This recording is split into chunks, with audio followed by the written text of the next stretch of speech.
sure you enjoyed your nice cup of tea. I'd like to thank the organizers for inviting me to speak on this topic that's on my heart. Unfortunately, just for 10 minutes. So this is the outline of my presentation. I'm going to talk about the burden of HIV and TB, how we're going to address the co-epidemic, look at diagnosis, treatment, shorter treatment regimens, then a bit of prevention, again looking at shorter and safer regimens, and I'll touch a little bit on special populations. So in terms of the global TB HIV burden, TB is the leading cause of death among people living with HIV. And in 2017, 10 million people fell ill with TB, and among them 1 million were children. There were 1.6 million deaths due to TB in the same year. So if you look at the new cases among HIV-infected individuals, there were 920 new cases of TB among people living with HIV, but only 51% of the cases were reported. So this means that there is a need to close the gap between detection and treatment. So this slide is just showing us the concentration of the epidemic. So if you look in this red circular, where it says TB and HIV, only 20 countries are contributing 87% of the global burden, and 15 of those countries are from sub-Saharan Africa. So it's not gloomy after all, it's not all that bad, there's some good news. There's progress in reducing TB deaths. As you can see from this graph, there's been a gradual decline in the death due to TB, both in HIV-infected individuals and HIV-uninfected individuals. And this could be attributable to care, better care, and more effective treatment. So a little bit about Zimbabwe. I know Dr. Ngurungi told us about the HIV prevalence, which is at 14.6%. Our TB prevalence is 221 per 100,000 population. And Zimbabwe has a TB HIV co-infection rate of 63%. 5 to 8% of all TB notifications do occur in children less than 15 years. And in terms of rifampicin-resistant TB, 4.6 and 14.2% occurs among new cases and retreatment cases respectively. And as we heard from Dr. Murungi's presentation this morning, the ministry is strengthening its HIV and TB collaborative programs. So coming to addressing the co-epidemic of TB and HIV, we also want to look a bit at the current evidence. HIV infection predisposes to the development of active TB, and the course of HIV-related immunodeficiency is then worsened by the active TB. That's why we say the interaction of TB and HIV is bidirectional and synergistic. And the risk of developing TB among HIV-infected individuals is very high, so their lifetime risk is 20 times more than the HIV-uninfected individuals. And they are at a high risk of developing, of mortality if they do develop drug-resistant TB. So in terms of diagnosis, timely and accurate diagnosis is essential, as we know, for reducing morbidity and mortality in patients infected with HIV. And despite its lower sensitivity in immunocompromised individuals, smear microscopy often remains the primary diagnostic test for pulmonary TB, especially in resource-limited settings where TB and HIV co-infection rates are very high. So reliance on smear microscopy only in this population may result in us having higher rates of clinical diagnosis with associated poorer outcomes. So the culture then is gold standard, but we know that results do take time to be available. And again, we delay treatment initiation in this population. And X-rays, radiology is not definitive. The radiological features depend on relative immunosuppression. However, adding chest X-rays does increase case detection. And recently, WHO has endorsed use of GeneXpert, and this has really revolutionized the diagnosis of TB because GeneXpert has a high sensitivity and specificity, and results are out actually in about 2 hours. So it means we can initiate all our patients on treatment in a relatively short time. LAM may also be used, not widely though, but it can be used to assist in the diagnosis of very ill patients with very low CD4 counts, less than 100. So in terms of treatment, we do have challenges for treating both diseases. Integration of HIV and TB treatment programs. So TB programs generally are known to have a high risk of testing when we compare them to our HIV programs. So we really need to scale up in terms of integration of these services. High pill burden is one of the common issues that we have that may compromise adherence. However, the single tablet regimens in ARV combinations and the fixed dose combinations for TB treatment have helped at least decrease the pill burden and hopefully helped a bit with adherence. In terms of overlapping toxicities, these are commonly hepatotoxicities, peripheral neuropathies, but we mustn't forget the contraceptive needs of these patients, because we'll have this patient who's HIV infected, female, they will need contraception, and there are issues in terms of drug-drug interaction, especially the commonly used Depo-Provera. Of course, there are some studies have been done, and there are more studies in the pipeline to look at the optimum doses for these patients with the GUA infection. And the other issue is spectrum of iris. We heard this morning from Prof. Hakim when he talked about the inspiring study that in dolutegravir they were not so marked iris side effects. So in terms of timing of treatment, the current view is to diagnose HIV early and start treatment, especially within about 1 week.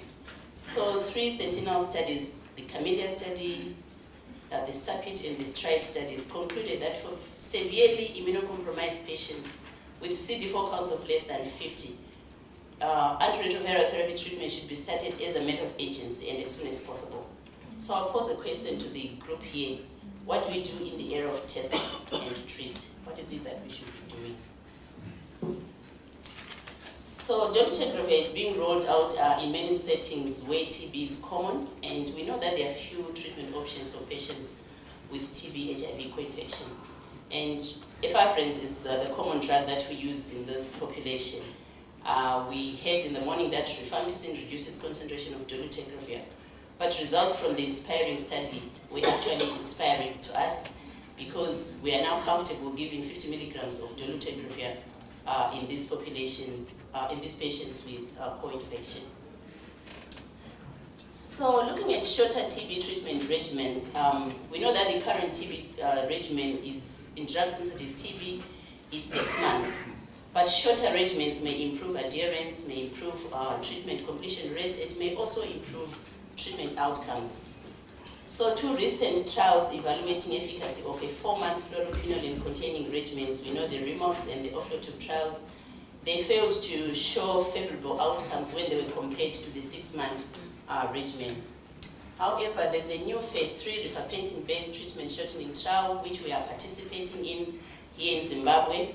And this trial seeks to evaluate efficacy of a high-dose rifampicin-containing regimen to determine whether it is possible to substitute rifampicin for rifampicin and make it possible to shorten treatment to 4 months. So this is just a picture of a schema of this study. So there are 3 arms: the control arm, the 6 months, and the other regimen. Patients who receive 2 months of high-dose rifampicin, and high dose in this study is 1,200 milligrams. Isoniazid, pyrazinamide, and ethambutol, and then the continuation phase, they will still get 2 months of high-dose rifampicin and isoniazid. And regimen 3, they will get the same in the intensive phase, but with addition of moxifloxacin. And again, in the continuation phase, 2 months of rifampicin, high-dose, isoniazid, and moxifloxacin. So the endpoint really is TB-free survival at 18 months. So this study is fully enrolled. We are following up patients, and we expect results mid-2020, Dr. Jodh. TB preventive therapy. So I'm moving to the TB preventive therapy. So isoniazid prophylaxis is effective and is now recommended in WHO guidelines after exclusion of active TB. However, IPT coverage, as we know, has remained very low. And the Global TB report quotes a range of 1% to 53%. And the barriers that have been pointed out include poor availability of individual isoniazid pyridoxine formulations, concerns about toxicity, pill burden, and isoniazid resistance. We know that from other studies that antiretroviral therapy does decrease the incidence of TB across all strata of CD4 count. However, IPT, isoniazid preventive therapy plus ART is even better at reducing TB incidence. So here are two recent large prospective randomized trials that actually show that a large reduction in mortality and TB among patients who receive treatment for latent tuberculosis infection. So one of the studies was the Temprano study, which randomized patients into 4 arms: early ART plus IPT, early ART, deferred ART plus IPT, and deferred ART.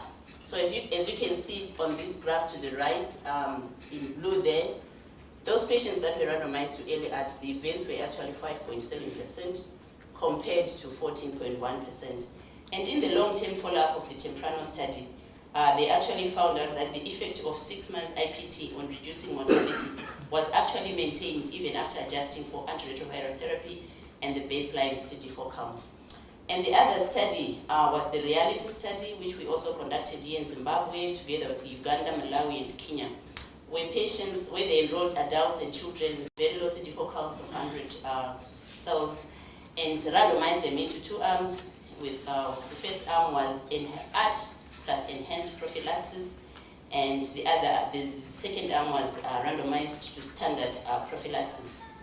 So in this study, the enhanced prophylaxis consisted of a single dose of albendazole, 5 days of azithromycin, 12 weeks of fluconazole, and 12 weeks of combination of cotrimoxazole, isoniazid, and pyrazinamide. And you can see on the Kaplan-Meier plot there that there was significant decrease of AIDS and non-AIDS mortality, including incidence of TB. So coming to shorter and safer regimens for the prevention of TB. So the addition of rifamycin has actually helped shorten the treatment for latent tuberculosis infection. On this slide, we show 3 trials that we call 3HP, where they added either rifampicin or rifapentin. And the conclusions that they came up with was that the 3HP trials, they were non-inferior or almost superior to isoniazid in adults, in adolescents, and children greater than 2 years. They were safer than isoniazid or rifampicin. They were also safer in HIV-infected individuals. And more importantly, thank you. And they're saying my time is out. I told you I couldn't do this in 10 minutes. And most importantly, better adherence in the 3HP arms than the 6 months IPT.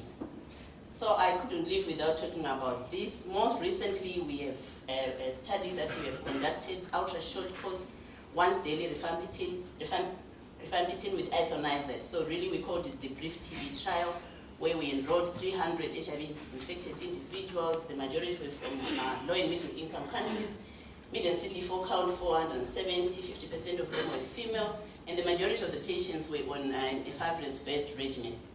And the results that came out was that 1HP was obviously non-inferior to the 9 months of isoniazid. There were 32 endpoints, and the endpoints in this study was time to TB diagnosis or death due to TB or death due to any unknown cause. So there were 32 events in the 1HP arm, or 1 month of rifapentin and isoniazid, compared to 33. And in terms of side effects, 5.6% of the patients in the short arm 1 HP had side effects compared to 7.2. And again, in terms of treatment completion, there were higher rates in the 1 HP, 97% versus 90%. So this is just to show us the 2018 WHO guidelines for latent tuberculosis infection. I'm sure we are all aware of the new guidelines. I'll move on to this slide that shows that Zimbabwe has also adopted this treatment, the treatment for latent tuberculosis. And for us in Zimbabwe, for patients who are on an efavirenz-based regimen, They'll have rifampicin and isoniazid weekly for 3 months, or the 3-HB, for both adults and children. However, for those patients that are on dolutegravir-based regimens, they will only receive isoniazid daily for 6 months. A little bit about special populations, and this is really pregnant women, isoniazid prevention in pregnant women. We have learned from the impact study, or APPRAISE TB P1078, where the pregnant women were randomized to receive isoniazid antepartum or postpartum. So this was the immediate versus the deferred IPT arm. So what came out was that there were higher than expected adverse events, which were attributed to isoniazid in both arms, and there were higher adverse pregnancy outcomes in the immediate arm. However, in a recent cohort study that was presented at CROI 2019, the CHEPISO cohort in Soweto followed up pregnant women. Some were on IPT and some were not on IPT. And in this cohort, there were no adverse pregnancy outcomes. So really, there was no negative signal of IPT in these women. Although this study was small, these results are at least encouraging. So in conclusion, there's still a very high burden of TB disease globally, including TB, HIV. Zimbabwe is one of the 30 high TB burden countries. We have TB, we have TB, HIV, we have MDR and TB. So they still need to search for better drugs and shorter regimens for TB treatment, and shorter and safer regimens for TB prevention. I would like to acknowledge the following: the UZ College of Health Sciences, my mentor who's here present, Prof. James Hakim, Minister of Health, Dr. Choto, for a few slides, Professor Gupta. I also want to thank my team, the Milton Park CRS. Thank you.